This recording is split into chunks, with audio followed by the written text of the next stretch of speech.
আজকে মেয়ে আর আমি বাড়িতে, তাই আজকে রান্নাগুলো মেয়ের পছন্দ মতন। আবার মেয়ের বাবা যেদিন থাকে সেদিনকে ওদের দুজনের পছন্দ মতো রান্না করতে হয়। তার মধ্যে আমি হচ্ছে মিডিলে থাকি, আমাকে যার সাথে নিয়ে নেবে আমি তার সাথেই যোগ হয়ে যাই। মেয়ে একরকম খাবে বলে, মেয়ের বাবা আর এক রকম খাবে বলে। মেয়ের বাবা লোটে মাছ খেতে পছন্দ করে না, সেই জন্য ও থাকলে লোটে মাছটা করি না। আজকে ওর বাবা দুপুরবেলা খাবে না, আমি দেখলাম এটাই সুযোগ, লোটে মাছ করি। আর শ্রেয়া একটুখানি ওই ইয়ে দিয়ে তোমার ডাল বাটা দিয়ে মোচার তরকারি খেতে পছন্দ করে, কিন্তু ডাল বাটাটা আর করতে পারিনি, তাই একটু গোবিন্দভোগ চাল অল্প একটু ভিজিয়ে দিয়েছিলাম, ওটা দিয়ে মোচার তরকারি করেছি। এই দেখো আজকে করেছি হচ্ছে গরম গরম মুগ আর মুসুর মিশিয়েই ডালটা করেছি, কিন্তু ভেবেছিলাম ওর ম্যাগডির মতন করব, কিন্তু ওর মতন হলো না।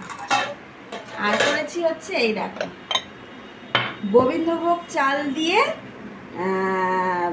কি জানো মোচা করেছি, ঘি গরম মশলা দিয়ে যেরকম হয়, একটু গোবিন্দভোগ চাল সাথে দিয়েছি। শ্রেয়া এর সাথে একটুখানি ডাল মানে বেটে দিলে ভালোবাসে, কিন্তু ডাল বাটার আর সময় ছিল না।